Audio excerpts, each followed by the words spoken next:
Ladies and gentlemen, boys and girls, men and women, and everyone else in between, you know? Welcome to Above the Multiverse. As you can see, I'm not making a stance with that intro, by the way. I just feel like that's like a classic intro, and I'm used to saying it. I'm not making a stance, so don't take me for any kind of. As you can see, thing. But you know what it is. You know what it is. As you can see, it's about that time, ladies and gentlemen. I spared y'all last week. But it's time. We in December, and it's my time to shine. The Christmas fest is wild. Yeah. Hey, for those that don't know, my name, you can look it up. It's called, it means ruler of elves. Avery means ruler of elves, which means I'm Santa Claus, and it's my time to shine. It's Christmas time, baby. It is Christmas time again. Right. With your boys. I'm Adrian Blest. I'm Avery Harden, and this is Above the Multiverse. And I'm guys. hitting the mic. But we hype, man. It's Christmas time, so it is Christmas time, but I'm still in my horror season because I just watched the greatest show that's ever existed in the world yesterday called Welcome to Derry. And we're going to talk about that today. We're going to talk about Pluibus. We're going to talk about the Diddy documentary and 50 Cent. Yeah. We're going to talk about UFC through 233 or 322. 322, I think it is. Mm-hmm. And yeah, man, I got my game on. You guys are not going to be able to see this, but I got the Chargers game on right here because the Chargers play Monday Night Football right now, and it is Monday Night Football, so we're watching that as well. You're probably seeing this a little bit later in the week because we have strategically placed it at the end of the week. Because it got us more views last time, so we're gonna keep doing that. But and I think it's Pluibus too. So shout out to anybody that's here from Pluibus, bro. Because I seen the title that you put, and I was like, oh shoot, I feel like somebody's really into Pluibus, but we are in it. I love Pluibus. I mean, Pluibus, it's. I think there was a time when we were watching. I think what was it? We were watching two shows at once, and we were like, "Damn, like this show's so good," but then this show's so good. It was the boys and our Gen V maybe. Yeah, it was during Loki, and I think something else. Like they had like two shows going on at the same time, and I'm like, I'm looking forward to this. I'm so excited about this, but then this show comes on, and I'm like, oh my god. That's how I feel about this right now. That happened during Loki and something else. I can't remember because I know Loki was fire, but also it happened with Gen V and Peacemaker. Peacemaker. Yeah. And Gen V just completely destroyed it because I don't know what. Yeah, Gen V was crazy. But the hell James Peacemaker was doing really good too because they were like having the Nazi stuff. But at the end though, it didn't satisfy. Yeah. But this is how I feel about this right now. We got Pluibus going on, but we also have Welcome to Derry going on. And Pluibus is so good. Avery told me to watch it. I started watching it. I binged watched it. Like I watched the first 5 episodes, and then Episode 6 came out this week, and boy, oh boy, was it freaking good, dude. Like, it's so good, so well written. The direction, like, the way that it's shot is just so beautiful. Like, the scenes that they do, especially when I watched it and I loved it, but then you watch the breakdown and you just, like, appreciate every little thing that they do, and, like, the writing and the way that they film things and the way that, like, they set up, like, certain, like, the score in some parts, right? Like, for example, on this last episode, when we saw, what's his name, Rajid or something like that? The guy that's the like freaky dude. Yeah, the freaky dude. Actually, from this episode, he's not as freaky.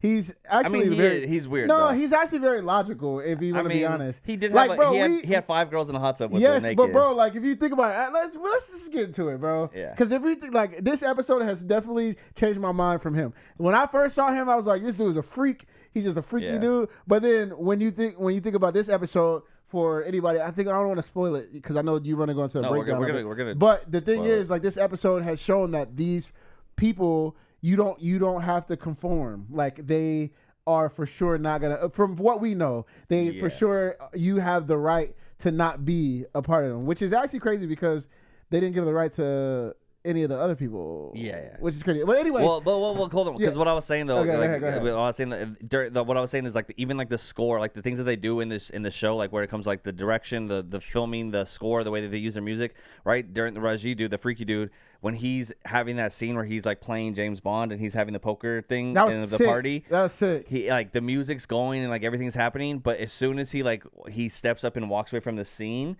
the music immediately stops and then everyone starts cleaning up. Like it's like the way that they use like little things, it's so genius, so brilliant, man. It's an amazing like top 10, one of the greatest shows that I've seen. And I read a bunch of reviews and articles and stuff about it, and people were saying that how Breaking Bad defined the first decade of the year or the first decade when it like came out, like the 2010s or whatever. Like this is defining this decade, and it's just crazy, man. So it's really freaking good. It's really, the writing is so well done. And the thing about like Carol, she's not special. She don't have any power. She doesn't have like, she does not some super genius. She's not anything. She's just like a smart writer. You know what I mean? Like a novelist. And my mom's calling me right now, but I can't answer. But yeah, it's like the it's just a genius ass show, man. And so let's get into this episode, because the last episode ended with a big cliffhanger, right? Where she's kind of exploring. She's starting to figure out this piece of like, okay, there's these milk cartons everywhere.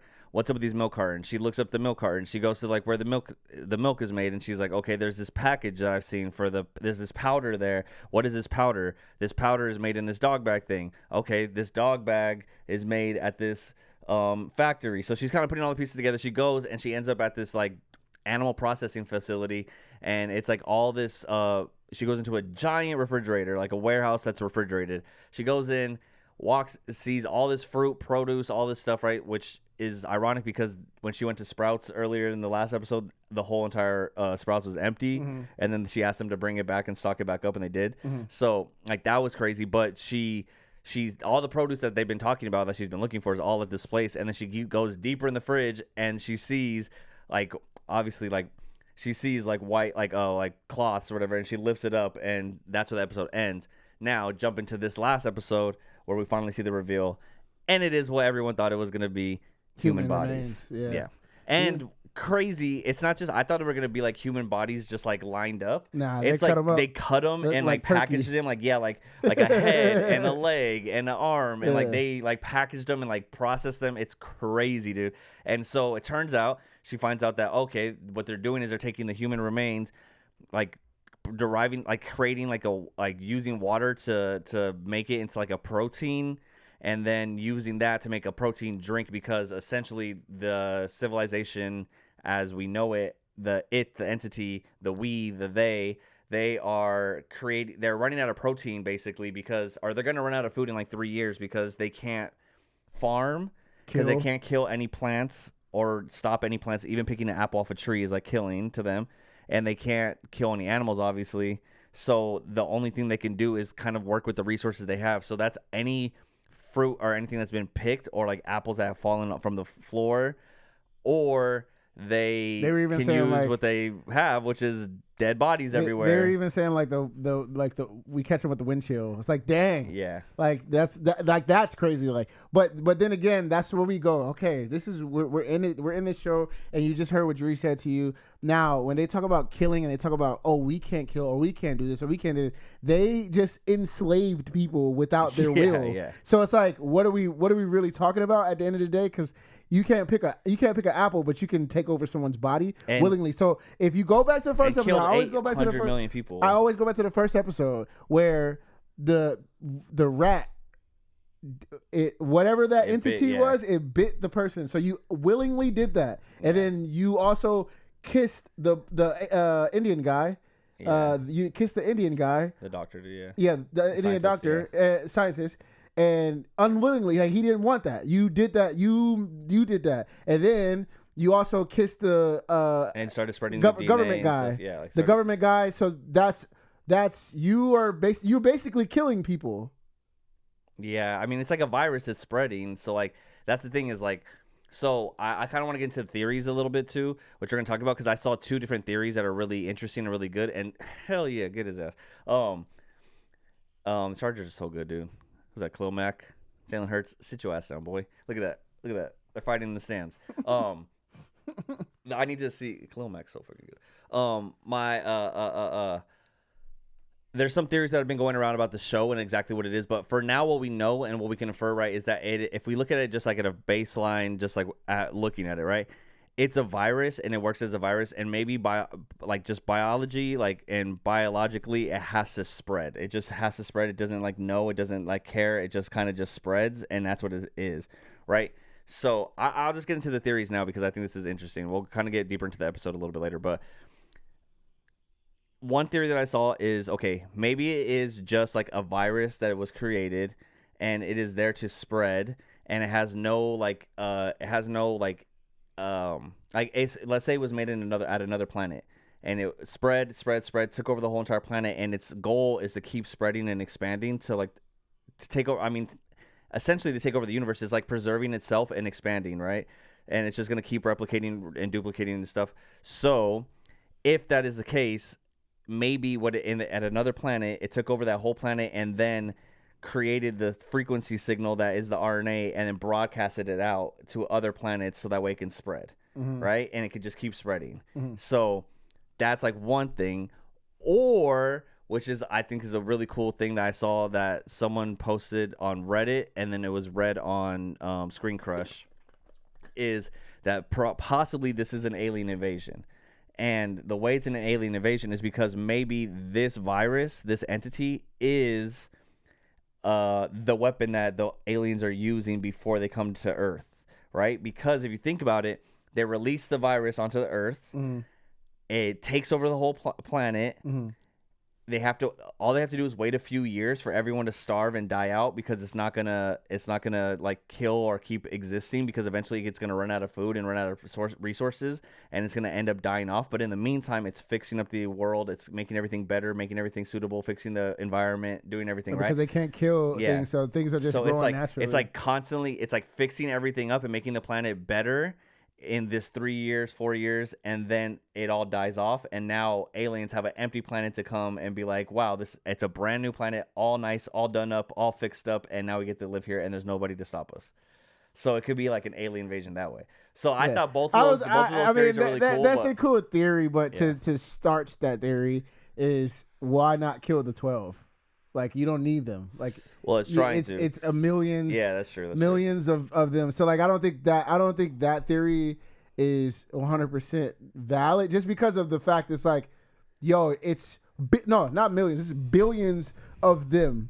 They can just they can just be like, get Carol out of here. She's actually hurting us. So you know what I mean? Like you know what I mean? Like, so I don't know. I feel like it's that is interesting. It's cool because it still don't know. Like, I'm glad that those theories are stuck out there, because it's like, oh man, like it's still like what is happening. But anyways, yeah, dude, great show, and every time I watch it, it always makes me think. It always makes me think about like what I would do. And now going back to this episode, when they had said that they can't, like, you have the will power to say no to being conjoined to them. Yeah. At that point, I'm like on Freaky Boy Roger's side.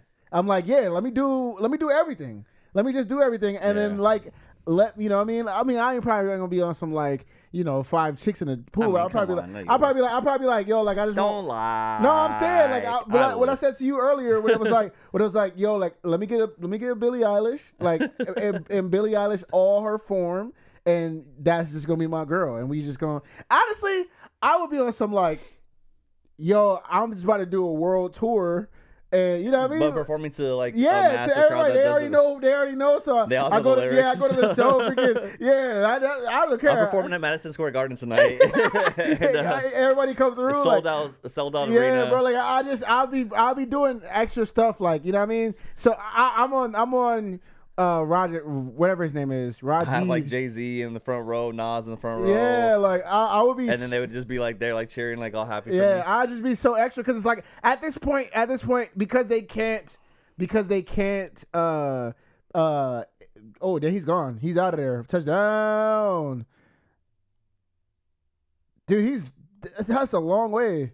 That's Vidal too. I have him on my fantasy. But. Yeah, Chargers just made a really big play. But yes, I would go crazy, bro. Like, I don't know. Now that they kind of gave us clarification on, like, you know, what you can do as a human, and like what like, I guess, freedom you have, I'm not gonna lie, I would be like Raji. That part where he was at having the party, at the party, yeah. I would just do that, like, all the time. Like, when cause it was a part of the show in the beginning where he was gambling, and he was gambling against a villain, and like the villain was playing a role. I would just have everybody play a role this whole time, because all they want to do is please, like, yeah, please you. So like, I would just make scenarios, and I would just live out scenarios, and I'll be like, hey, like this is just a whole big video game. It's literally GTA for me. So okay, this is a big thing. So this is funny, right? Screen Crush.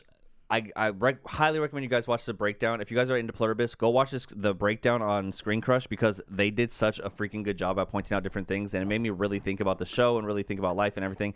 So the one big thing that's pretty crazy is, okay, so yes, the scene where he's playing, which in that scene where he's in the suite and he has the hotel, one of the funny things is, did you notice that he has portraits of himself everywhere? Which is hilarious, dude. When he goes to the bathroom and he like has the one where he's with the I really glasses. noticed when she was like, "Can I go to the bathroom?" And I see, I was like, "Damn, this fool." He has like portraits. But he's also on the Westgate Hotel. Yeah, he has everything. Yeah. So he's like completely taking over and doing so much funny stuff. So that's already hilarious, right? Okay, but when he's playing the poker scene, right? I'm watching the scene and I'm cracking up because I'm like, this is so dumb. Like everyone's fake. This is so dumb. Like he's gonna have a royal flush. Like I called it. I knew it. Like as soon as he was playing poker, I'm like the guy's gonna have a flush, but he's gonna have a royal flush. You know what I mean? So like it's so stupid. Like they set it up, and so he does it, but because he wins, it makes him happy, right? Chargers touchdown. He wins, it makes him happy. So he's like, it's so dumb that when he's happy, the entity is happy. So the villain starts clapping for him, and he's like, "Hey, stay in character, bro." Like that part is so dumb where he has to tell him. So in that moment, though, they Screen Crush did a really cool thing where they compared it to an episode of Twilight Zone. There's this episode of Twilight Zone where this guy, I forgot what the episode is called, but it's like a gangster dude, and he like dies, and he goes to heaven, and when he goes to heaven, everything that he wants and everything that he wanted, it's like happening for him. So he's like winning, he's like getting all the girls, he's getting all the stuff, and eventually he gets tired of it because he's like, if I always win, then it's not gambling, it's just charity, right? So I'm not like, eventually you get tired of winning, eventually you get tired of like things happening, which is why in this episode, one of the biggest things, I think the biggest takeaway of this episode that I think people probably like miss, because I think the show is like essentially it's a metaphor for loneliness and individuality, right? There's this like this thing about being lonely, and then also like what is true loneliness, you know, in a world of everyone trying to please you, you're still lonely because like it's still not like, you know what I mean, they're not real connections that you're building with people.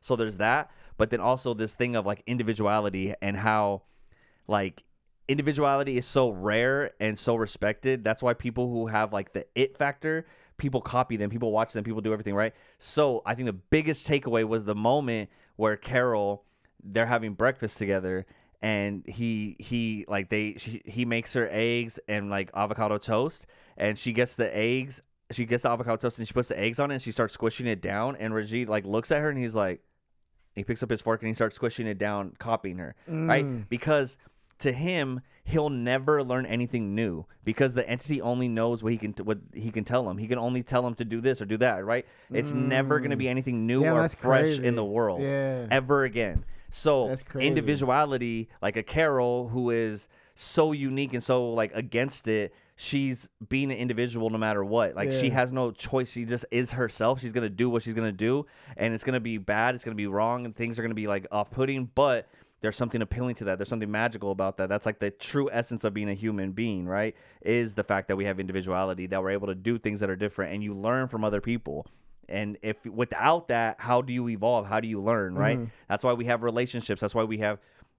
They did a great analogy on I think it was Screen Crush too, but where they were talking about how loneliness is the reason humans feel loneliness and feel sad when we are isolated from other people is to bring us to drawn to other people and build relationships, because relationships challenge us.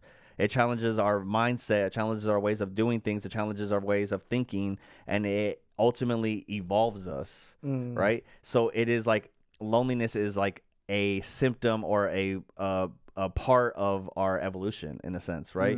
Because same thing with me and my girlfriend, right? We're completely opposites, and she pisses me off. I piss her off all the time, right? The things I do, the things I want to do, even just like little things like temperature, dude. When I came in here and I'm sweating, I'm like redoing the set, she comes in here, she's like, turn off the fan, it's cold in here. And I'm like, I'm sweating, dude. You came in here for 10 seconds and you're turning off the fan, like chill. Or like when we go into the car, like we'll go into the car on a drive and I'm like, dude, let me turn on the heater because I'm freezing. And she's like, roll down the windows, turn off the heater, and she'll roll down the windows. And I'm like, I'm cold, dude. Like, no. So it's just like little things like that, but it challenges you, right? Like it makes you like, okay, maybe me being cold and her being hot, she turns off the heater, she rolls down the window. Now it's making my body more used to extremer colds, and then I'll be able to handle more cold things, which I'm evolving in a sense, right? Yeah. So I wonder if that, like, it's this. That's why this show is so genius, because like there's little things to like the human condition and the way we evolve and the way we learn and the way we think and our loneliness and our connection with other people. It's like all challenged in this show, and That's crazy. It's so crazy. It's so crazy good. that you say that, because I just think about video games, and like when you master a video game, it gets boring. Yeah, exactly. So like it's no longer challenging. When there's no challenge you first to it. play like GTA, for example, like GTA is kind of tough. Like, you know what I mean? Like you playing and you like, especially when you play like on hard. Like you don't play beginner on like GTA. Like if different games maybe, but like GTA, like you want to do the hardest. Like you want to keep failing to like, dude, if you play San Andreas, like the train mission with CJ and I forget his name, the other gangster dude, but that train mission was so difficult, bro. And like you just had to keep going. But once you mastered it, it was like, oh yeah, I did it. But it's like it's over. Yeah, it's over. Like it's no longer. Or like, even on the same thing on GTA, it's like it's so much fun to like go and explore the city and stuff. But once you've been everywhere in the city and you've done everything on the map, like. Yeah. What do? Like you go steal a helicopter again? Like you go it's like you already did the most extreme thing. You broke into the Air Force base. You stole a helicopter. You stole a jet. You fly up in the jet. You are getting chased by the military. Then you jump out in a parachute, land on top of the highest building, and then jump off that. Yeah, literally. You know what I mean? Yeah. Like you do that, and then after you do that, you're like, okay, I've kind of done like everything that I could do on this game, and now it's boring. I don't even know. Right? I'm pretty sure every GTA player knows that a lot of times when you're bored, you literally go in the game and just start killing people. Yeah. You just go on rampages and see how long you can survive. Yeah. So like it's like to your point of the connection, it's like there's no connection in the GTA anymore. You're not living for anything. That's why in the GTA world. So it'd be the same thing for Pluibus. It's like, what are you living for when you have everything now? Yeah, that's why I think if to keep on the GTA thing, like GTA itself can be boring, but what's lasted for GTA? The online thing. Because of connection. GTA Online. Because you're introducing variables that are unpredictable, right? Yeah. When everything's predictable and everything's like there's nothing to fear, there's no things that can come out of nowhere, everything's predictable, you get bored of that. So I wonder if eventually the 12 get bored of like being so, and eventually they come to Carol to be like, they look up to her because they're like, whoa, you're unique, you're something different, you know? I don't know though, because what I'm thinking in my head, just off the top, let me just give y'all like what I'm thinking, bro. For Pluibus, if it was like, yo, this world is going to please you. First thing I'll probably do is the show thing. What I was saying, like Magic Square Garden, all that. And then perform at the Coliseum. No. That'll probably be like a year or two. Like I just tour the world and just perform, right? But it would be to like nobody. Yes, I know. But then I'll be on some like, oh, I love to play basketball. I'm about to be an NBA player. You know what I'm saying? Like that gives me like another year, and then it's like, man, let me play baseball. But like you're basically playing video games for years. But on easy mode though. Yeah, I know. You know what I mean? Because like you could go play LeBron and stuff, but like they're gonna let you win. Like you're gonna like, you really think you're crossing up like LeBron and stuff? Like you're like crossing him up, and LeBron falls, and then you make it, and LeBron's like, oh, good job, dude. Like you did it. That's the beauty of it. You gotta be. I feel like that's what I said earlier. Like I think the last episode was like, you gotta let because they want to please you. So you be like, hey, all right, this is the breakdown of it. You gotta play like LeBron. He gotta play easy actually. Like play good, but play easy. Because if he plays hard, I'm not gonna do anything. That's what I'm saying. So I'll be like, hey, play like medium. Because I would never make it to the NBA anyways. Yeah. So that would be fun if LeBron played on medium, not like easy medium. You know what I mean? Like if LeBron played like that, and I was able to play against him. But you would have to tell him, like, you'd have to literally be like, hey, okay, I wanna score, but like I want you to like block this shot, but you're gonna like let me win this. You're gonna let me make this shot. No, I mean, I'll be you like, have to like set it up. Yeah. Like it's like which is like this is a they video pointed game. out. They pointed out like it's you're playing you're going through a scene directed by you and written by you, but so like there's no like what is the fun in that? Like what is the fun in that? Yeah, I mean it is gonna be fun. It'll be In the fun for a little beginning, while. yeah, It'll be fun for a little bit, yeah. but eventually you're gonna get tired of it. Like eventually you're gonna be like, I can't do this anymore. Yeah, that's so true. I think that's what's kind of like we're kind of gearing towards. At least that's what it seemed. I think that little detail of her doing the toast and him copying her was a huge moment in the honestly, show. in that part, I didn't think anything of it. I was just like, oh, why is he doing that? And then what you just said right now, I'm like, oh, that's actually because he's never seen anybody do that before, and he'll never see anything that he's never seen before. Whether if it's not with her, if it's not with the other 12, because if we are talking about it, all the 12 are from different places. Yeah, they're all different places. So they're all very different people, but they're not kicking it together. I mean, they are. They're doing Zoom meetings together, but they're which not was making, also another big reveal. But they're not making connection like that, where it's like smashing the thing. Like they're probably talking about the Pluibus people. They're like, well, like so it's not like where it's like, oh damn, he's that toast, or for example, like Carol, like she wants to go shopping and wants to cook. Like the 12 probably aren't cooking it right now. They're probably like they're so cool with the Pluibus people. They're like, oh, make this. Well, that's okay. So that's where we get into like deeper stuff. So okay, that's where we get into the guy in Paraguay who is also avoiding all the stuff. Like he would rather like the food is presented to him. They're bringing him food and he knocks it over, right? But he's going through storage units and eating dog food, right? So like that's how much he's like fool, against it. That fool about to kill everybody. But so that was also a cool thing. Well, like if you eating dog food, you ready for war, my nigga. So here's the cool thing that they pointed. Another shout out to Screen Crush, dude. They fucking killed it on this breakdown. Another thing they pointed out. Okay, he's in his room. So this is actually a crazy thing that led me down a freaking rabbit hole last night. I think it was last night when I watched it. So in the fifth episode, the episode before this one, or maybe it was this episode, where he's listening to different frequencies. Did you see that? Yeah. He's like going through like an old school analog like frequency transmitter, radio transmitter, and he's going through different frequencies, and he's writing them down and then crossing them off, and like to hear if he hears anything, right? Anything different, anything like any sense of human connection or whatever. So as he's going through it, and this is so fucking crazy, dude. It's so crazy that they pointed this out. He's going through. He finds this one station or this one frequency signal, and when he listens to it, there's something a little off on it. It's like a little like weird. It's not your normal just static kind of thing, right? So he writes it down. He question marks it, and he's like, "Oh, what that is?" So Screen Crush pointed out that signal, that frequency is a frequency that is used by people like old time like ship captains and stuff, because what it is, it's a very strong frequency that is able to be broadcast from far distances. So people like in the middle of the ocean will use that frequency to broadcast like emergencies and stuff so that they know what's going on when it comes to storms and stuff like that, right? So this frequency is able to be heard over long periods of time, places and stuff. So what did we learn in the first episode? The whole way this thing started was that we have satellites pointing out into space, picking up different frequencies, and they found this one frequency that was a pattern, which ended up being an RNA code, which ended up being the virus that infected everyone, right?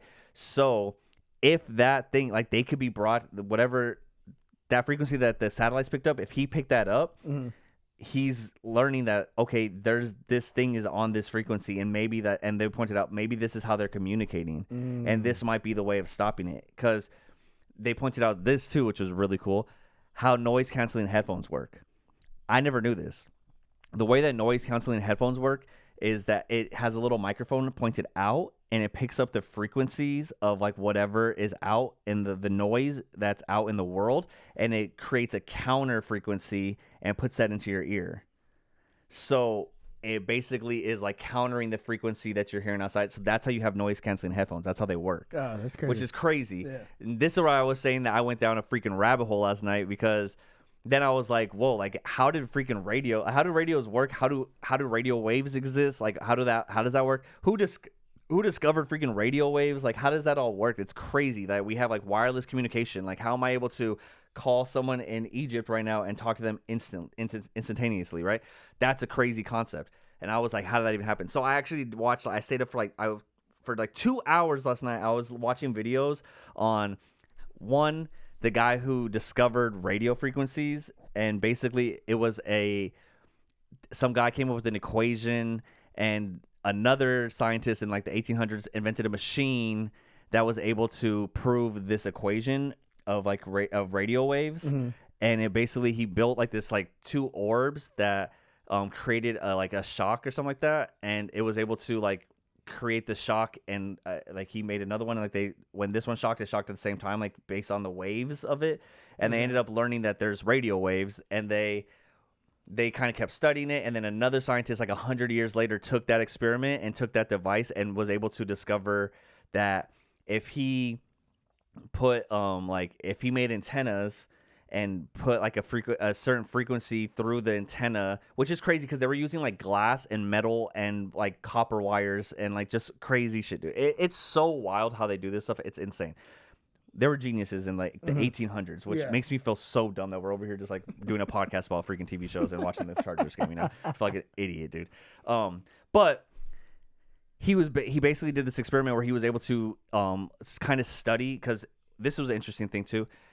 Radio waves are similar to light waves, right? Where radio waves also travel at the speed of light. But the crazy thing about light waves is light waves are blocked by objects, right? A light wave, if I put my hand here, the wave of the light's not going to go through my hand, right? It gets blocked. That's what creates shadow. Well, radio waves go through objects, which is crazy. So he did an experiment where he basically like was able to do like create a frequency or something, or like he used Morse code in one machine, and then created the other machine as like the receiver. And when he did the Morse code on here, it picked it up immediately on the other machine in the same room. Then he spread it further and further apart. Then he put it in the next room and realized that the radio wave is transmitting through the wall. And so he's like, this is crazy. And then they kept doing that, and it kept going farther and farther. And essentially this guy, his name is Marconi. His last name was Marconi. He was a scientist from Italy. He basically found out that he created like the first telecommunication radio waves, and basically created mobile communication and communication across like distances. And there's some controversy about Tesla invented it first, like Nikola Tesla invented it first and tested it, but then he ran out of money, and like this guy was also doing it, but in Italy. And anyways, the whole thing. But it's kind of crazy if you guys look up the history of radio and how radio waves work and how they were discovered. It's insane. But eventually this guy Marconi, he invented the first telecommunication like company. So the first like cell phone company essentially he invented in like the 1800s when he was 21. Damn. Crazy, dude. And he basically was sending messages across distances for people. That's crazy. Yeah, it's crazy, dude. And then they did the first like he did the first super duper side note. Look at what you could do without all this.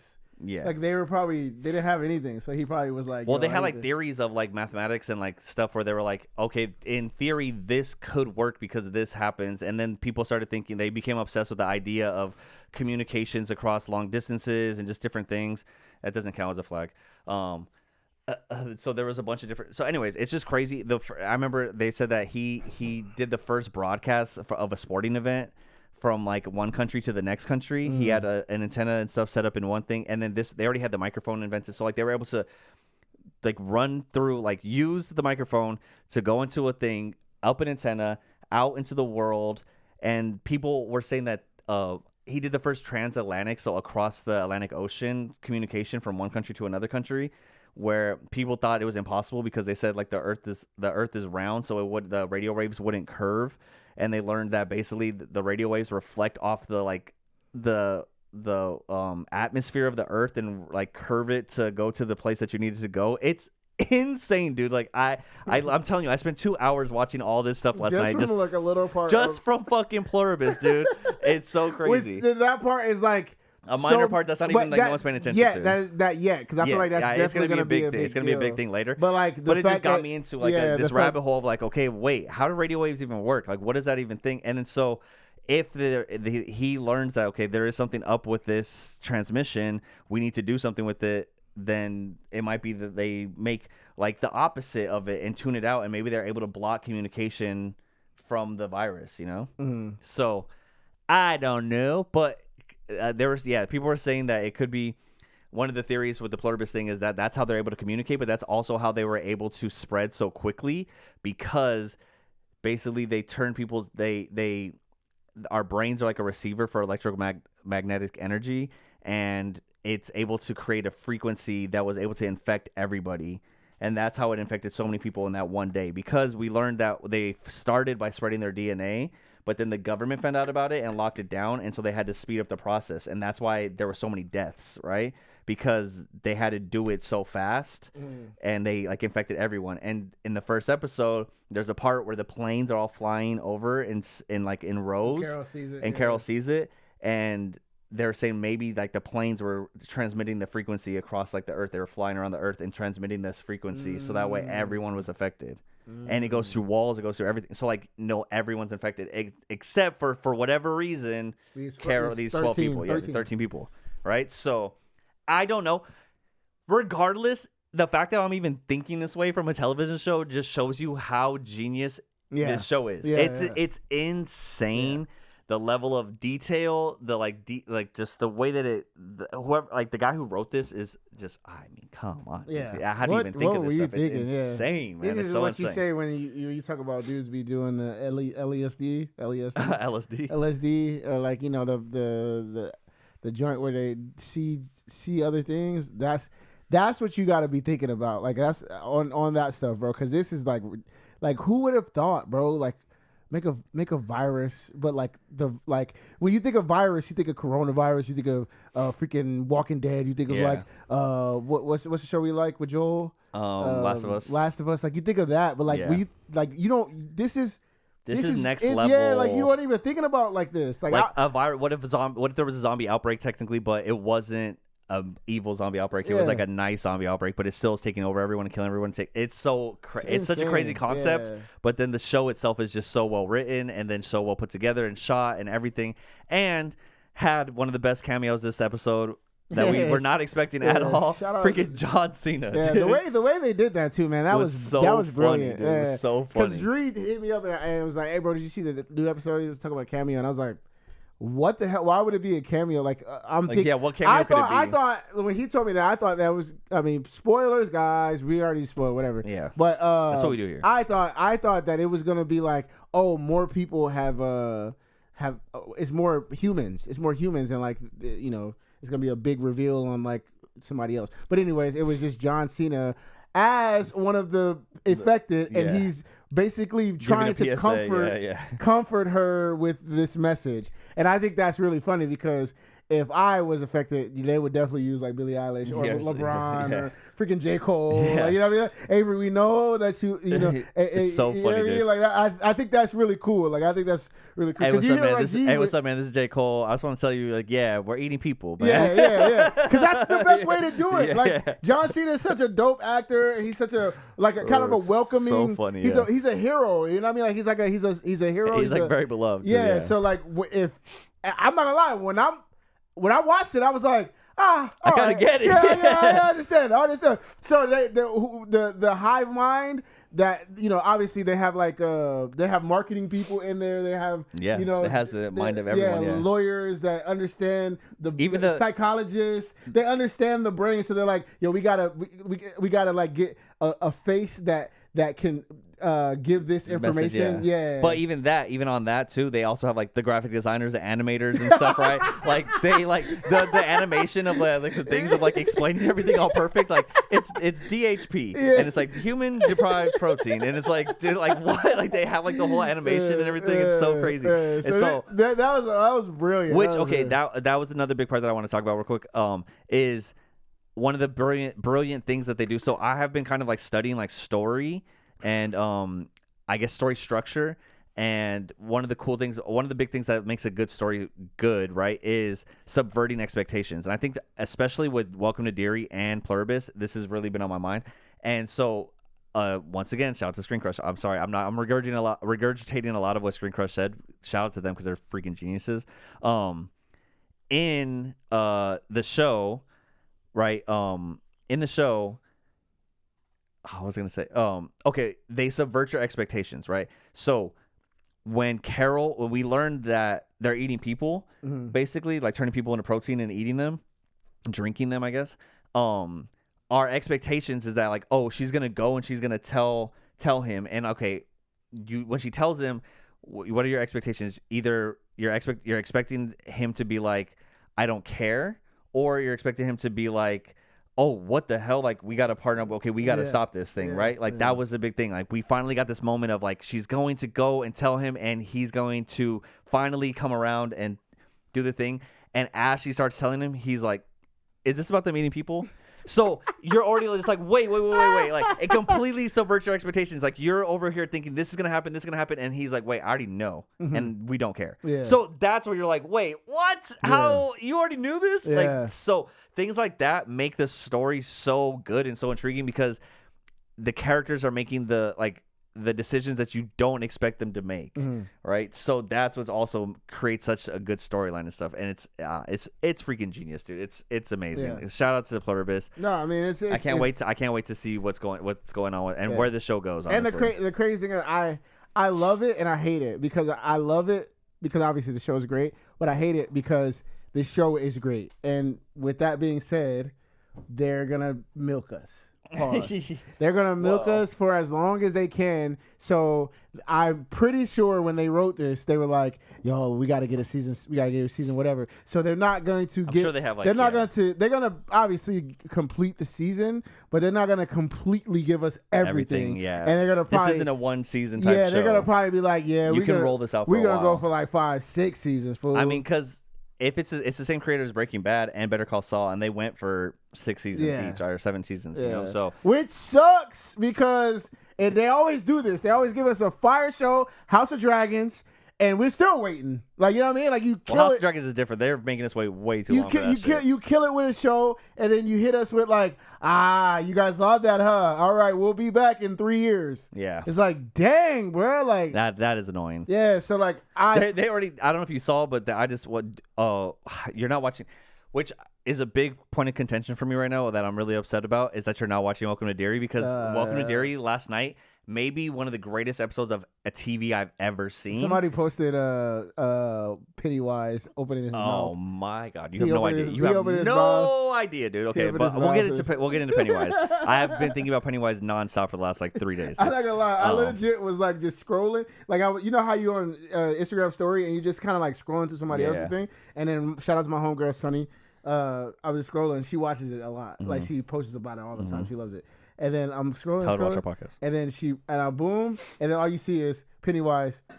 And I'm like, oh, that's so scary, bro. You have no idea, dude. We're gonna talk about it. But the what's gonna say? So like the show, what's gonna say? It's the best written show. I don't even remember what I was gonna say anymore. But it's just I know we got an interception. Chargers are so fucking good, dude. You guys are up right now? Hell yeah, of course we're up, dude. Okay. Fucking Chargers. But it looked like the ball touched the ground, so it might not count. But I'm just saying this show, they keep going and everything, right? Welcome to Derry though is going on, and it's just both of these shows are so well written and so well. Just I don't know, man. It's just amazing television. It's inspired me to the point that I want to write something and make something my own. I don't know if I could create something as well done as these. I believe that I can, and we'll get there. But that looked like 400 maybe. But I don't know. I'm very excited about it. I'm very excited about Pluibus, where it's gonna go and what we do with it. But let's jump into Welcome to Derry because Welcome to Derry, man. I just have to tell Avery about this show because it is the greatest show I've ever seen. Last night, I literally said this maybe 3 times today. I kept thinking about it, dude. I just kept thinking about it. Last night's episode, possibly, well, for sure for me, is the best thing I've ever seen in horror ever done, right? There's never been anything as scary as this, especially when it comes to like a monster shit. Like, like when you have like your Jason Voorhees or your Freddy Krueger, or like you have your I don't know, whatever other monsters, or Frankenstein, any other monsters, anything, Pennywise is the scariest possible creation that anyone has ever made ever. It's insane, dude, how scary he is. And the way that they used the horror last night in this episode was the scariest episode I've ever seen in my life. Literally the scariest episode I've ever seen in my life.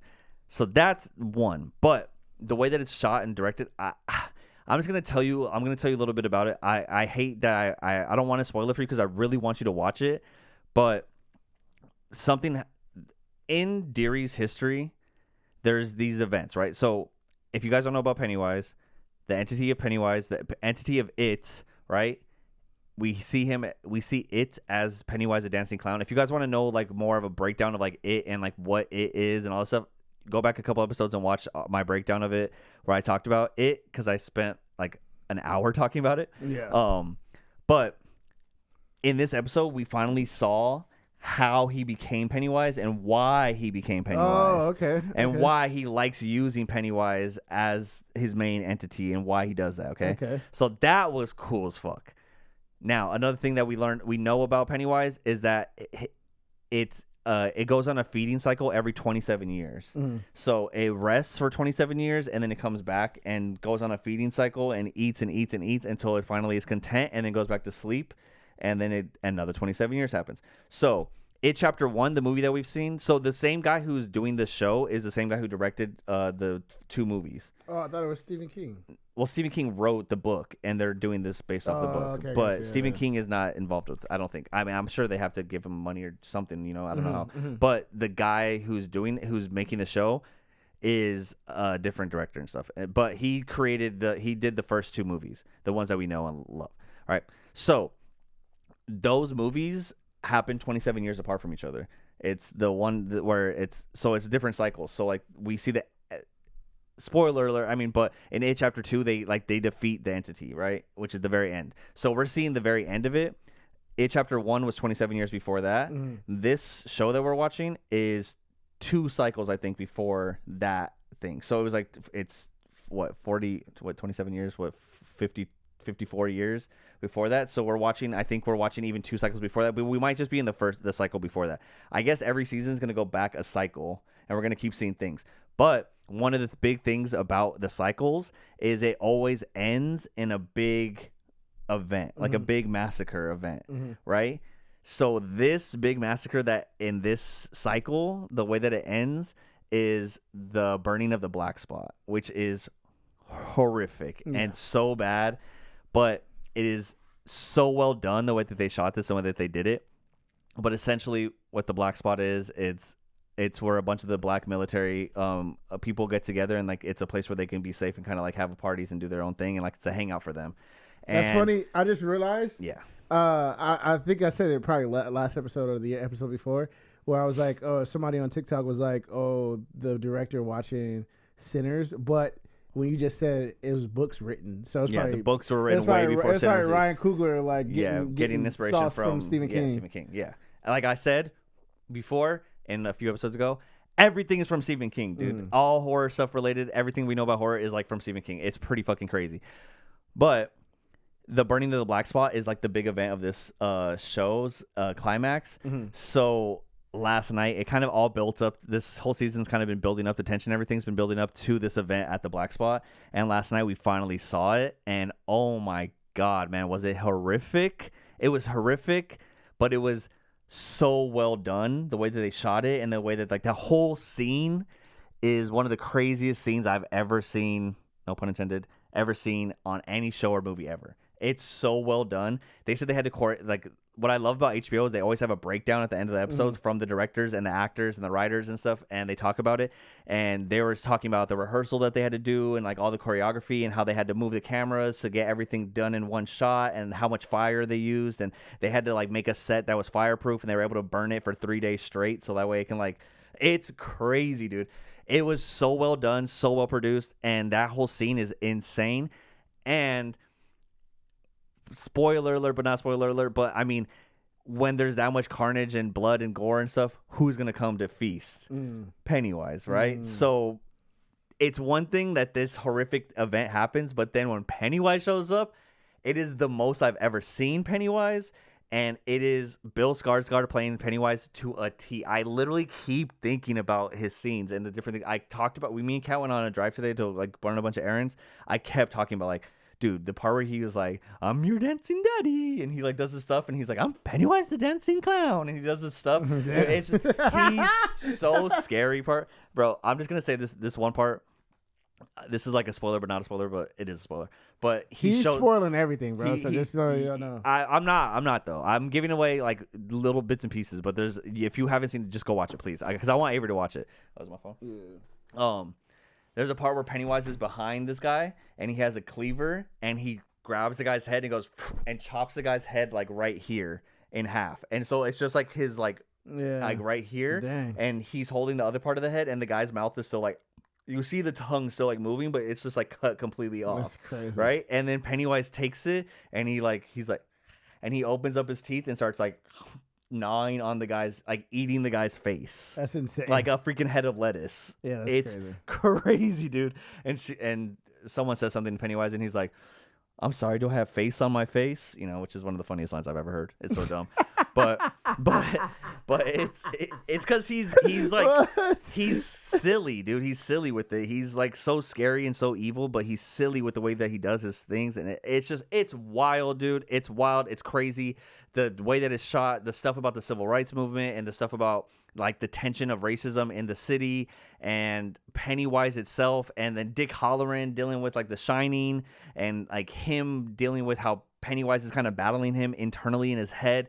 It's the best show I've ever seen. It's my favorite show. I love it. I cannot wait for the season finale, dude. Oh, that wasn't even the season finale. That's what's fucking crazy about this episode, dude. That's what's crazy is I told Kat, we were watching it. Kat was watching it with me last night, and even she loves it. Yeah, she likes it a lot. And even something happens, and then I was like, so what do we do now? Like that's the end? Like what? There's still another episode, like, you know? And then something happens, and then I'm like, oh, fuck, dude. And it ends at that moment, and I was like, damn it, dude. Oh, my God. I don't even know what's going to happen right now. It's crazy. I keep thinking about it. I keep thinking about it. There's stuff that it's blamed on black dudes. Yeah, I mean, the whole thing with the black spot stuff is like a very racist moment. And yeah, what I'm saying, like, like a massacre happens, they can't explain it. A black guy is going to get blamed. Oh, well, so... this is just like a little tidbit thing, but like when the black spot murder happens and stuff, it was a bunch of white guys that showed up and did it, right? They burnt it and killed everyone. Oh, it wasn't just Pennywise. Oh, no, it wasn't Pennywise. So that's the thing about the show, right? Is Pennywise isn't necessarily killing everyone, but his existence causes tension and fear and like stuff to happen. You know what I mean? So like, it's not the whole black spot thing really has nothing to do with Pennywise. But it's the tension. It's like it's the feeling that he gives everyone and makes everyone on edge, and everyone kind of like act up and do even crazier shit. That's what causes it. And then when it does happen, then he shows up and he's like, "All right, cool, feasting time. Like, let's eat, dude." You know. So it's crazy. But the radio station the next day after the fire and all the like 8 black people die in the fire. It's fucking crazy. Including one of my favorite characters, which I won't talk about. But the radio station the next day is like, oh, an electrical fire happened at an illegal black hangout last night. Luckily, there were some good Samaritans there to help out and save the day and save some people. So like they framed it as like, oh, it was an electrical fire at an illegal black spot, and these white guys showed up to save this. Like these good Samaritans saved the day and like helped out. So that's like showing how racist the city is and how like crazy it is, dude. It's insane. But I'm telling you, it's good in a horror sense. It's good with the Pennywise stuff. It's good like supernaturally, but then also like the civil rights stuff, the message with black people and stuff. But after the episode, for sure, I was like that. Me and Kat, like after the episode was done, I sat there for like 5 minutes. I was like, dude, that was really heavy. Like that was really heavy. Like Pluribus, it's the same thing where I was saying like, when we watched 2 shows at the once, I was watching Pluribus and I got so into it, and I was going in this deep dive about radios and all this stuff and learning about thinking heavy and deep and stuff. And then I watched Welcome to Derry, and Welcome to Derry just stuck with me, dude. It's like burned into my soul. Like I keep seeing Pennywise in my head. I keep thinking about Pennywise like showing up in different places and just the way he is and the way he acts and then it was just heavy, dude. And then knowing that you know about the black spot fire, like you know what's gonna happen, but then when you see it, it's just different, dude. It's different. It's bad, but it's also amazing. It's so well done. So shout out to Welcome to Derry. Please, please, please go watch it. Avery, I'm begging you to please watch it, dude. You have to get to this episode. It's one of the scariest things I've ever seen in my life. What episode was I on? And the season finale is next week. I think I'm fucking hyped. I think I seen when the girl was getting stabbed in the eye. Oh, when when her eye came out. Yeah, and she tried to cut her eyes out, and then the other girl was over her and trying to take the knife away from her, but then everyone thought she was crazy. Yeah, that was the last thing I saw. It's so. What episode is that? That's like 3 or 4. Oh, okay. So like that's the thing is the show is good, but once you get deeper into like where I'm at now, if the show was a 9 or 10. We're at a 15 right now, dude. It's amped up so much, and like these last couple episodes have been spectacular television. Like some of the best television I've ever seen in my life, especially this last episode. This last episode was probably the scariest thing I've ever seen. It's insane. And it's like gory, but not like over. I don't know. It's crazy, dude. You just have to watch it. It's so brilliant. It's so brilliant. I'm obsessed, dude. I'm obsessed. I can't stop thinking about it. But yeah, that's that, guys. Yeah, that's that. And then we have to talk about the Diddy documentary. 50 Cent is a menace. Yep. 50 Cent is probably one of the most pettiest people on this planet, man. It's insane that so I don't know if you heard, but well, explain to the people what it is. So 50 Cent made a documentary about P. Diddy. Now, this was supposed to, like, everybody knew that 50 Cent was going to do this, but nobody knew that it was going to actually happen. 50 Cent was talking about this. This is like a thing. This is a thing. And then I think Dame Dash went to like the Breakfast Club and he said, he said, you remember 50 Cent was he's supposed to make a documentary with Netflix, and he's like, what happened to that? Yeah. And then Charlamagne's like, I'm pretty sure that's still happening. And he's like, Cap. Yeah. It's not Cap. It's not happening. So, it's not happening. And then it happened. And now it's the biggest thing on Netflix. It's like, bro, Stranger Things is one of the biggest shows on television. And the Diddy documentary beat out.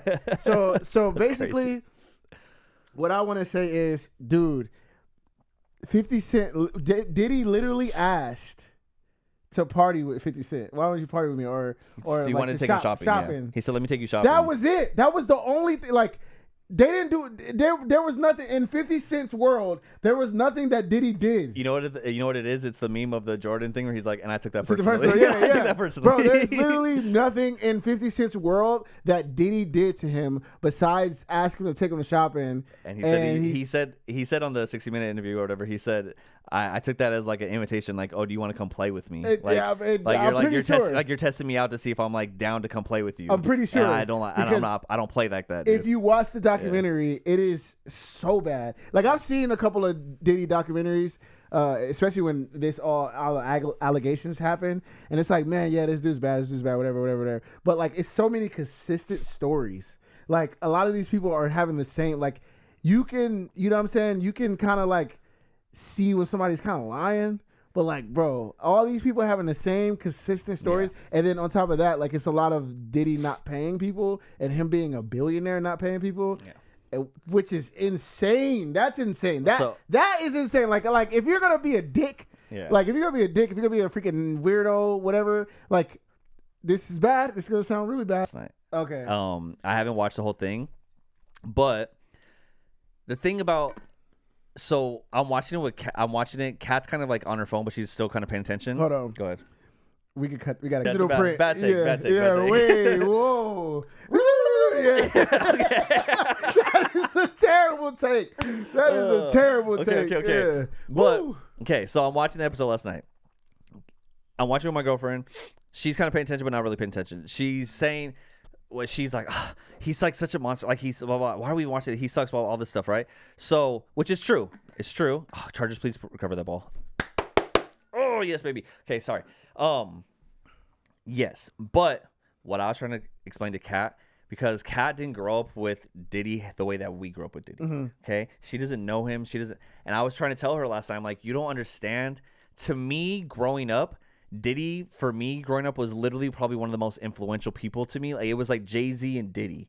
I really looked up to the way that they did business. I wanted to start my own record company because of them. Like, everything I did in my life kind of like was angled towards kind of being like them. Obviously, I geared more towards Jay-Z because I respect how Jay-Z does things more. And you, I mean, you're valid with that. But me personally, I wasn't a big Diddy fan. But you knew Diddy, and you knew how successful he was, and how like I respected what he built. Yeah, like, I really respect back in the day. And I say back in the day because I don't agree with anything he did. But obviously, like his real like go getter attitude was like I hated his music, like his music, his Diddy's music. Not like what he created with the D. I love that song. I've always hated Diddy as an artist. I write checks. I always hated Diddy as an artist, but him like he's a good artist. His collaborations and how he connected music like that was obviously genius. But anyways, I always loved his go getter mentality. Where he's like, well, that video. It's probably aging like milk now, but that video is like, I get what I want. I don't take no for an answer. Yeah. At the moment, that was like, that was motivating. Go. Like, that was super motivating to be like, But now it's like, ooh. Yeah, now it's like, okay, So that's what I was trying to explain to Cal last night. That's what I'm trying to tell her. I'm like, I think for you see it a little different because you just see all the bad. But for me, it's hard to kind of not accept it. Like, because here's the thing, is that knowing Diddy, studying Diddy, like my whole life, like okay, like I'm gonna give you some stuff.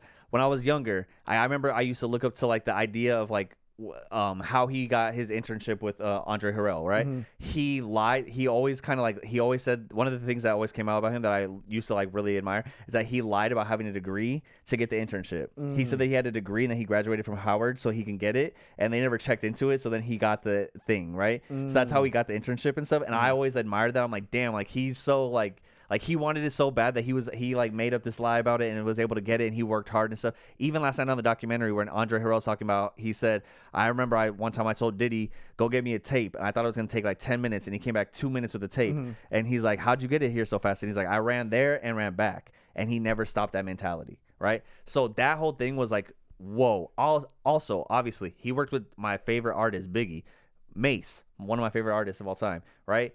Like 112, Jagged Edge, like all these big things, like all these groups, all these people that he had, that whole Bad Boy family, all that stuff, that was my shit. Like, I loved all Bad Boy stuff. Like, that was my shit. So all of that was huge for me. Also, Bad Boy Records and starting your own record company.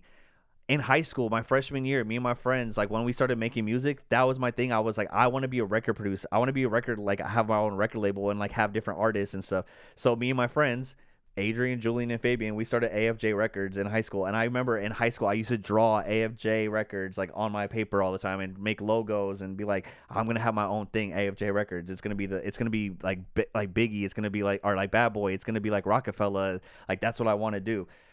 That's what I was doing like in high school because of Diddy. You know what I mean? Like, because of that. So for me, there's this thing where I'm like, damn, I kind of built my whole personality and my whole life around this mentality of like wanting to get it like how they got it. But now I'm seeing like all the bad stuff and I'm like, oh fuck, dude, this is really bad. Like, I can't but here's the thing too, is that as much as I admire Diddy in that sense, you always kind of knew he was a weirdo, right? Like, we've always known that. There's always, it's never been like a thing where it's like he was never 100% good and he was never 100% like, we always knew as a community and people like you all, people who are in hip hop and stuff, you always know that Diddy's always been kind of like a weirdo.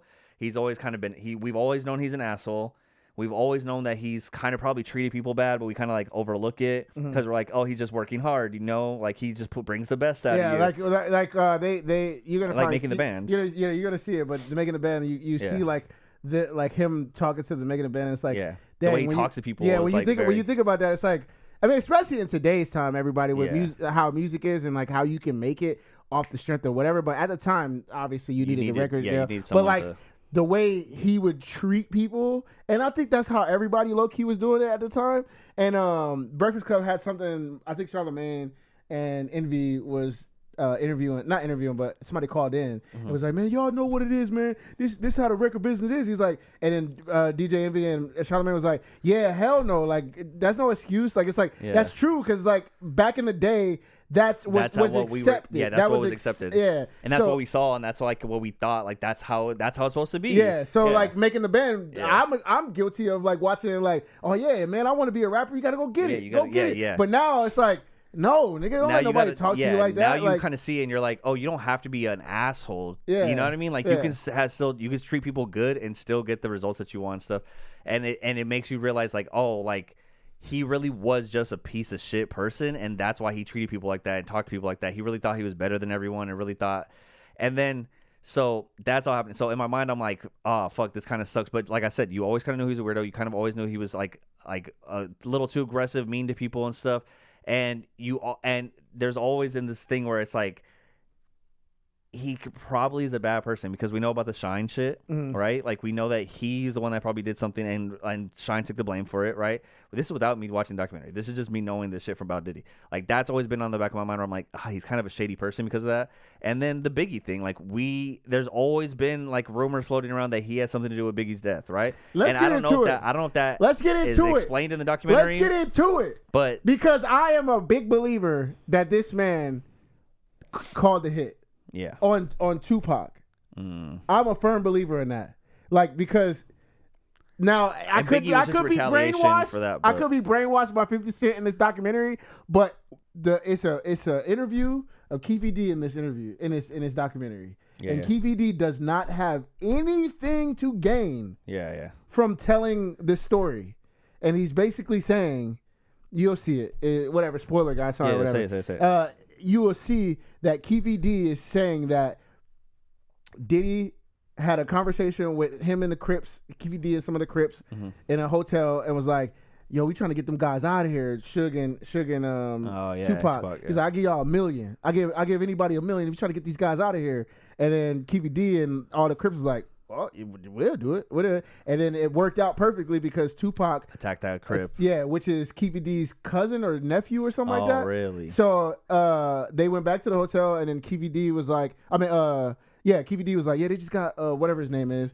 And he's like, one of the upper Crips was like, it's the perfect time to do it then. It's the perfect time to do it. And Keefy D said he shot him up. Now, the reason I think Keefy D is like, I guess like telling now, I don't know why now, but I feel like he's telling because they didn't get paid. Apparently, this is apparent. I don't know how true this is. Whatever, you know. Keefy D said that it was. Keefy D said that he was supposed to get paid by Diddy, and then one of Diddy's associates or whatever said they paid one of the bigger Crips, bigger than Keefy D, $500,000 because he only killed Tupac and not Suge, and the bigger Crip dude didn't give Keefy D the money. So, interesting. Which is also interesting to this could be on Diddy's side because if that's true and that was in 1996, if Diddy's not paying you and you just killed Tupac, why not go and kill Diddy? So hey, I'm playing devil's advocate on that part. But like if I was a thug, Crip, whatever, and like I just killed somebody and it's like, yo, you didn't give me my money, I'm about to kill you because I'm that bad, and you know what I mean? So I don't know.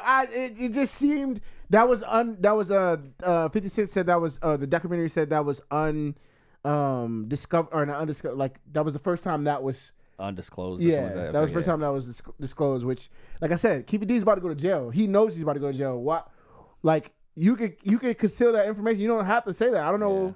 You know what I mean? Like. Yeah, I mean, but and then I think he did it. I think so too. And I think a result of that happening was a retaliation from Tupac's people in L.A. when Biggie was in L.A. and who pushed Biggie to go to California. Yeah, Diddy pushed him to go to California. So who knows if he like had something set up over there too? Like he knew that they were playing with fire over there. You know what I mean? One of the big people, you know him, the Kirk dude.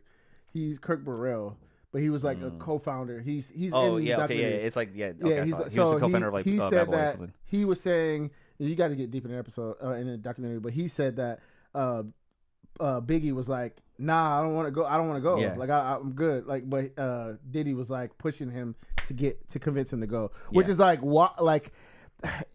It's like devil's advocate. You like, it's like it's good marketing, but then it's like at the same time, it's like you're playing with fire, dude. Yeah. And and then Biggie dies now, And then what does Diddy do? Makes a fucking hit single off of it. Yeah, like that's crazy, dude. Missing You, and it's played everywhere, and he's performing, and he's doing stuff, and it's like now you've become an artist off of your artist dying. The biggest artist. Yeah. I'm pretty sure at that time I was young, but I'm pretty sure at that time Diddy became a prolific figure in music. Yeah, so that's crazy. That's fucking crazy. Now. This is something that's discussed in the first episode, and this is something that I didn't know, and this is even crazier that I never knew about this, is the City College thing. So I never knew about the City College thing. Insane, so essentially, Diddy that was his sacrifice. He started basically becoming like he started getting like in with Andre Harrell and Uptown Records. Oh hell yeah!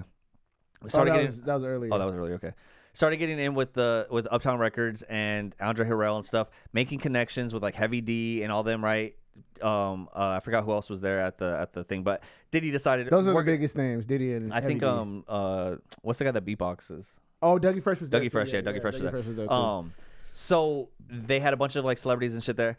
Basically, Diddy decided we're gonna have a celebrity basketball game and overhyped it, apparently over promoted it. And had hella people out there, said it was sold out, blocked it off, and then the way that it was set up is like they had to go through the lobby, go down the stairs to get into the stadium, and people started what they call bum rushing the door, and people got trampled, and 8 people died at his event. That's crazy. How are you still even prolific and able to do all this shit after you had an event where 8 people died? Imagine if Shank, our homie Shank, promotes parties, does stuff like that, hosts parties. Imagine if he had a party and 8 people died at his event. Do you think Shank's gonna be out here still doing shit and like being like, you know what I mean? Like not to put like anything like not to. It's just because Shank is like our closest person that I know that does stuff like that, promotes parties and stuff. That's like, how do you do that and then continue to go in? And then he went on like a press conference and said like, oh, you know, he kind of like downplayed it, and that's in the documentary. They say that's where he even got more famous. That's when he became like the face, and people blew up even more because now he's on the news and like he's become the guy. So that made him even more famous. Like that's already a horrific, terrible incident. Do you not have remorse about that? Do you not have like, I would quit doing stuff after that if I knew that something I did led to 8 people dying in such a horrific way? Like that's enough to make me stop doing what I'm doing and go back into like, I'll go fucking work at PetSmart again. You know what I mean? Like it's just that's crazy. And the fact that you were able to do that, they said it's wild. I seen a TikTok the other day that said, look at Diddy, look at everybody around him, they're all dead. Kim Porter. Kim Porter, Heavy D, Andre Harrell, I'll Be Sure almost died. It's more people. Biggie. Biggie, yeah. Shine's in jail. Shine's out now. Oh. Shine's he's Is he in the documentary? No, he's not in the documentary. That'd been dope. But he is doing like a press run right now. But he's like a governor now or something like that. Which he's like doing better. Like people were saying that Shine won in this situation. Dude, he's doing another interception. That's 3 interceptions for the Chargers. Damn, how they're still up. But anyways, man. We got the interception. You got the interception. Okay. Yeah, man. Anyways, the Diddy documentary was amazing. Shout out to 50 Cent, bro. Yeah, so I mean, he did his thing. Everyone's talking about it. It's like the topic of conversation. It's like you said, it's bigger than Stranger Things right now, which is insane. Like I heard on the Breakfast Club, she was saying that she went to the doctor and like the people in the office were talking about it and stuff about the Diddy documentary. It's because it's wild, dude. Do you know the reason why I feel like it's such a big deal is because bro got away with so much, and he's still about to get away. Like he's about to get out in 2 years, maybe a year. He's about to get out, and he's not going to be responsible for a lot of things. Like he just went to jail, and I'm pretty sure he's probably going to pay off a lot of people because they said he has 77 pending civil cases. So I'm pretty sure it's about to happen. And he's about to get out of jail, and he's about to get out of jail, and he's about to pay all those people and try to get back claim bankruptcy and hide his money and then not pay anybody and still That's what rich people do like all the time. They file. Donald Trump did it like hella times. Well, yeah, I mean, but I do think his image is super tainted. So like when he comes back out, he's gonna try to do stuff. But there are people on his side. This game is crazy. Sorry, Justin Herbert just got sacked for a fumble. Oh dang! And they recovered it. Yeah, Cole Earl. Damn. There are people on his side, like Lil Boozy. I know he's on the side. Ray J's on the side of Diddy. Like there are a lot of people on his side. So I don't think he's gonna. Ray J, my I don't think Diddy's gonna go away, but I do think he's not gonna be as prolific. I mean, his public reputation is completely demolished, and it's just insane. I don't know. It's wild to even think about for him to come out and try to be a normal person. I don't know what you're gonna do. There was one part of the documentary that not a lot of people are talking about is, dude, I charged these freaking lights. I mean, I started them early. There is one part of the documentary is with the one of the guys, Lil Rod. He's a producer, and apparently Justin Combs and Diddy went into a bathroom with this dude named G. Lil Rod doesn't know who this guy is. No one technically knows who this guy is, and he said he's seen him around the studio before. But all three of them went into the bathroom, and Lil Rod said he heard gunshots. And then Diddy and his son Justin Combs are walking out, and Lil Rod goes in, and G's like shot, and Diddy's telling everybody in the studio take him outside, and like I guess wherever it is, they masked it as he got shot outside of the studio, like who? Damn, Tupac. Dude. Oh fuck. That dude G died. Lil Rod and everybody was the Diddy. I gotta get deeper into Diddy security was there, and he was not preventing, but making sure nobody said, "Oh, he was at the studio." This is what Lil Rod said. Yeah. I don't know the LAPD side or whoever cops was there, but like this is what Lil Rod said, and no one's talking about that. Like, damn, dude. I don't know, man. I think it's really interesting, bro. Like this whole thing is crazy, man. That's crazy. I'm gonna have to finish. I think I'm gonna have to finish it tonight. The mysterious people that die by Diddy around Diddy is insane. I think that's crazy. And I'm not gonna lie, this is what I think about when people are talking about Illuminati and sacrificial things. Because Diddy's a billionaire. He kept growing when people died. Yeah. That's crazy. Yeah. Like, you don't really hear, you know what I'm saying, these type of stories when people, like, he's ascending when people are dying. Yeah. That's crazy. So, yeah, man, I've never been a Diddy fan. I've always admired the hustle, but his music sucked to me. I thought he was whack. Like, everything he made was whack as far as a rapper artist goes. As far as a rapper artist goes. Because like some of the best music is from Bad Boy. like Mary J. Blige and Biggie, Mary J. Blige, like 112, yes. Mace, I understand the greatness of that. If you listen to a Bad Boy compilation, his rapping, hit after hit after like, hit. Even Mark Curry, the guy on his label, was talking about how he sucked at rapping. It just wasn't good to me. But anyways, man. Diddy, that 50 Cent documentary was really good, man, and I really enjoyed it, and I'm down a rabbit hole with that as well. So anytime I see a TikTok about somebody talking about it, I dive in it. I feel like this week we've had, at least for me, 3 of the best things that TV's ever produced for me. You know, like with Stranger, or not. Well, I haven't even watched Stranger Things, but with Welcome to Derry, with Pluribus, and with the Diddy documentary, it's just gold after gold after gold, dude. It's insane. Yeah. It's so crazy. I'm loving it.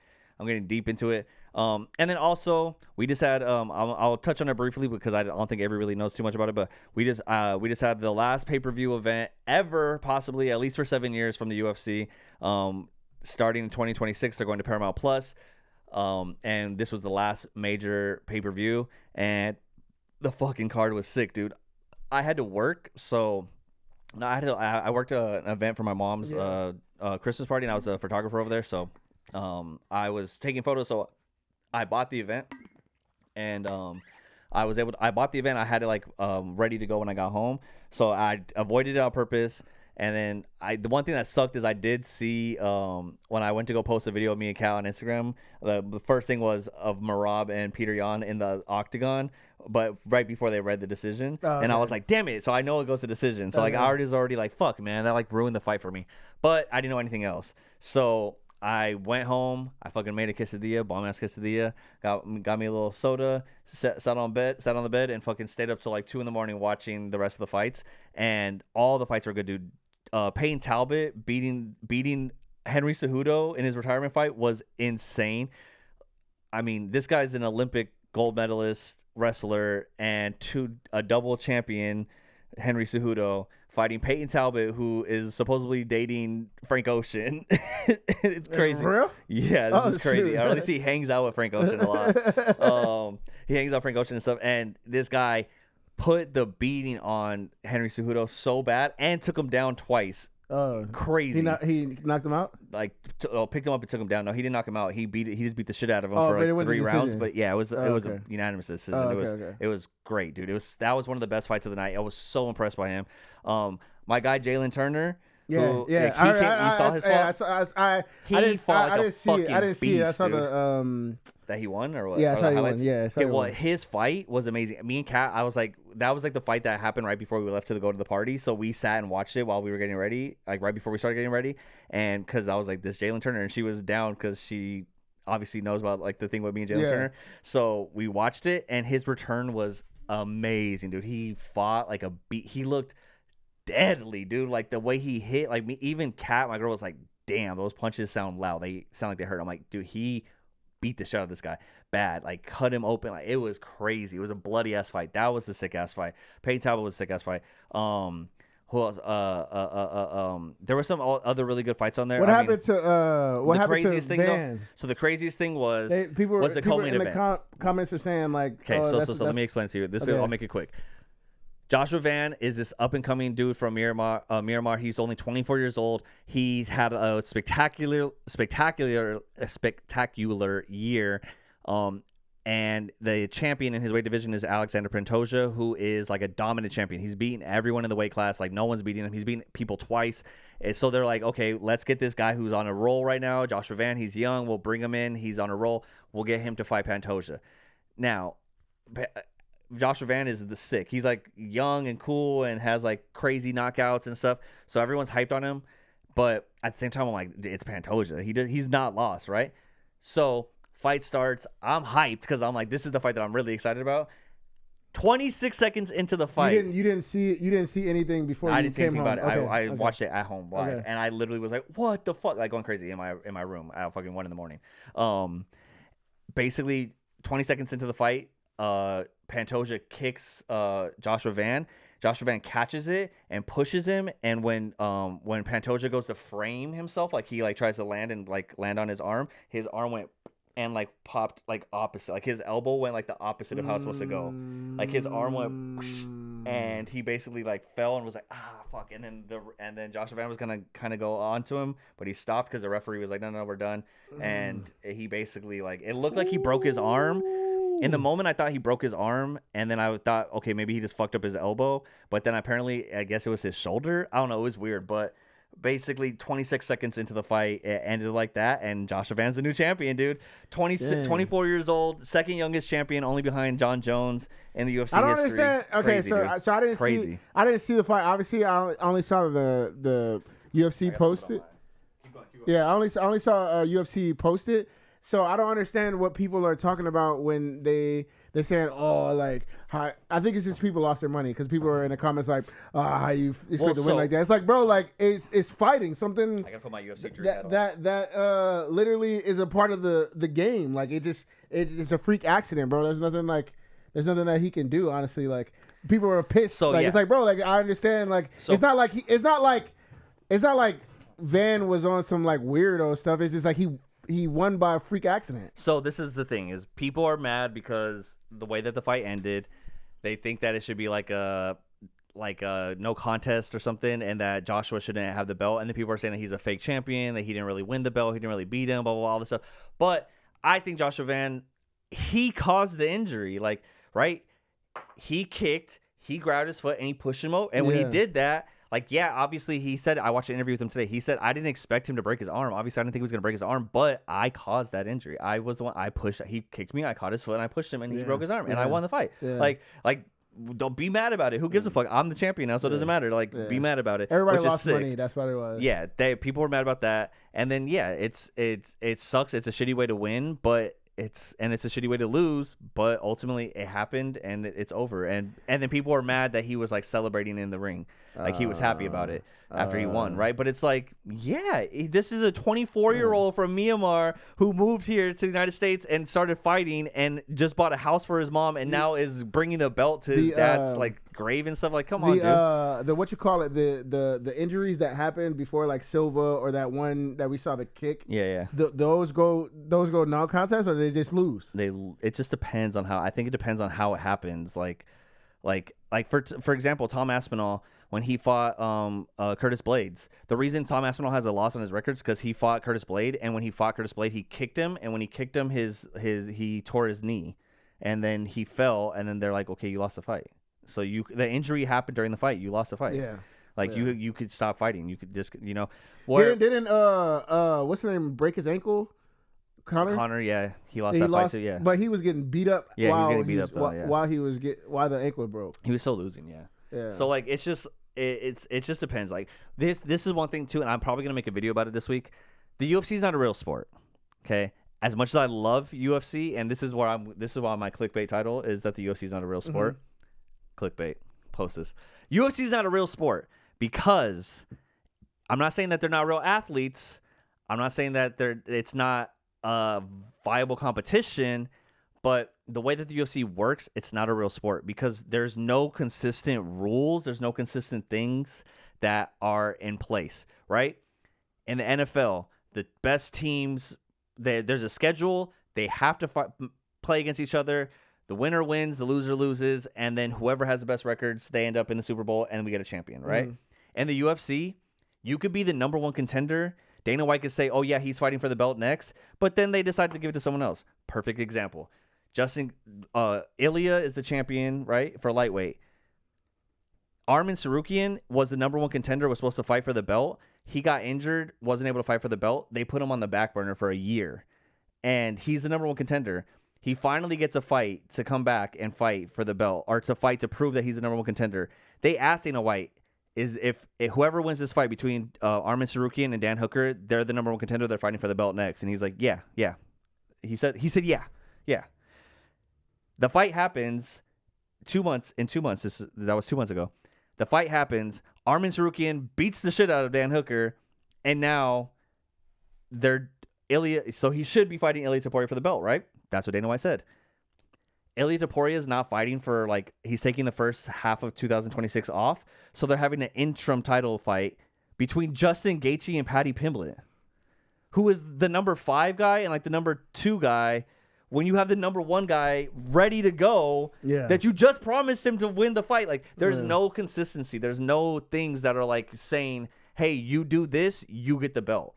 It's whatever the UFC wants to fucking do. You know, so it's not a real sport. It's a production. It's a great promotion. It's entertainment. I love it with all my heart. I'm literally wearing a UFC freaking beanie right now. I love it, but it's not until they are consistent with what they do. They are not a real sport. You'll never be a real sport unless you actually are consistent. That's why the fans get fucking mad. That's why everyone's upset. That's why Ariel Helwani's going on a rant, being like, "How the fuck are you giving Paddy Pimblett and Justin Gaethje the belt, interim belt, when it's not even like he's not?" It's so dumb, dude. It's so dumb. It pisses me off. But that's for a whole nother topic for another channel.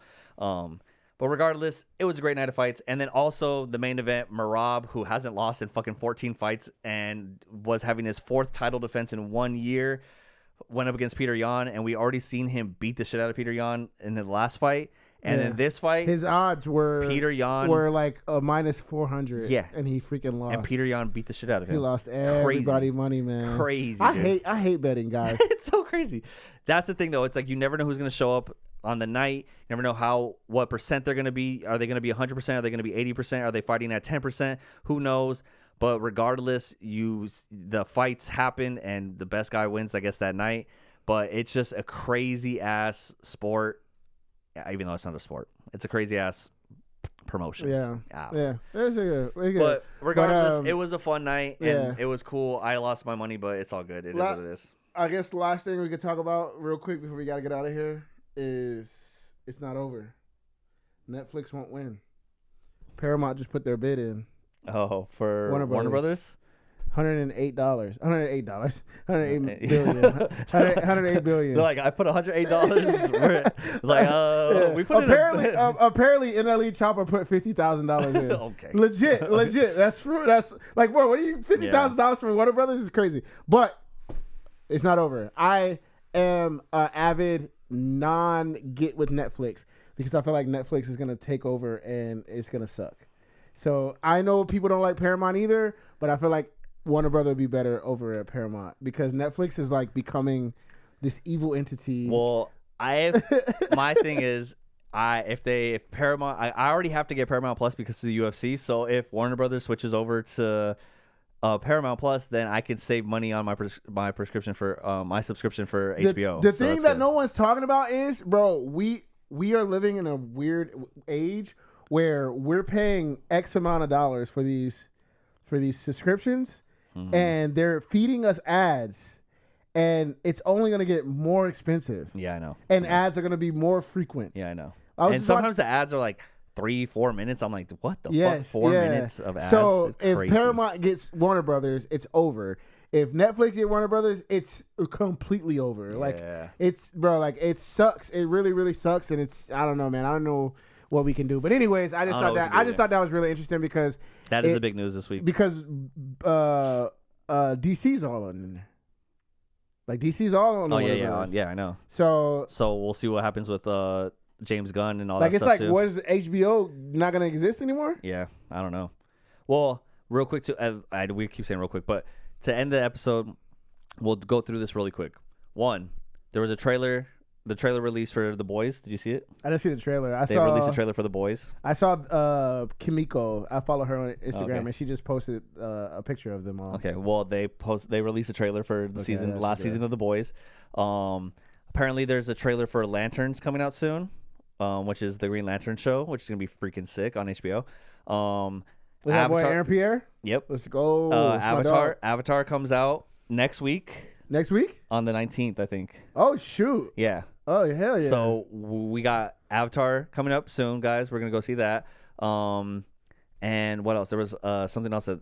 apparently that Doomsday trailer is going to drop during that. We might get some news. I think there's a event in Brazil, a comic event in Brazil, that they might give us some news for what's going to happen with the Doomsday trailer. Hey, so that's coming soon, too.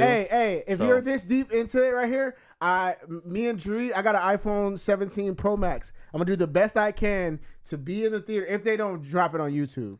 They're going to drop it do at the the same best time. I can do to put it on, and then I'll put it on my socials. I don't know, I'll put it on YouTube because they demonetize us for sure.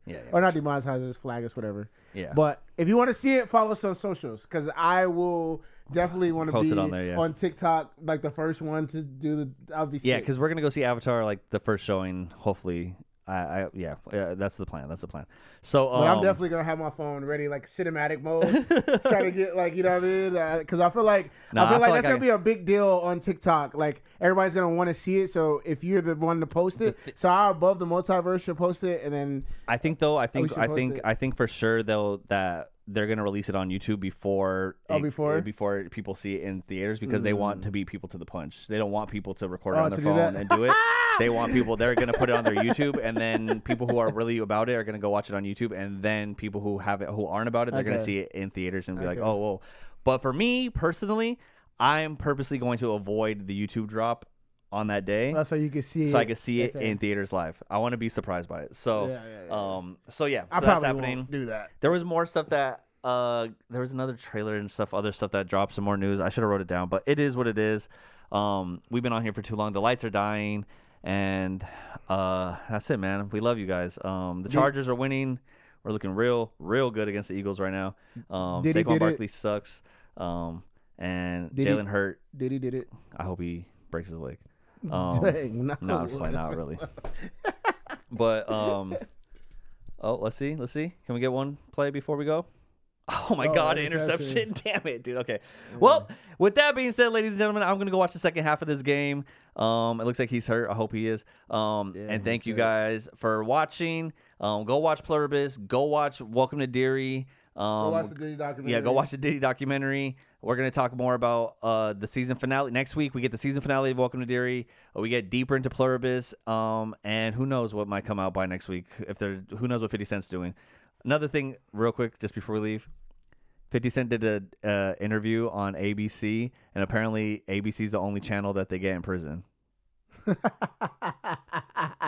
That's the level of pettiness you need to be on. That's crazy, man. 50 Cent is crazy. So that's bro. crazy. So with that being said, ladies and gentlemen, I hope they have YouTube in prison, and I hope you guys can watch our podcast. If you are, Diddy, if you're watching, you're a freaking weirdo. Yeah, I'm sorry, dude. But we love you guys. Till next time, peace. Okay, then I'm fresh. That's that Teddy fish. He got it on 'cause he fresh. That's that Teddy fish. I got it on 'cause I'm fresh. Okay. That's that Teddy fish. We got it on. Okay. Fresh. Okay. That's that Teddy fish. Okay, I woke up in the morning feeling like $1,000,000 pesos.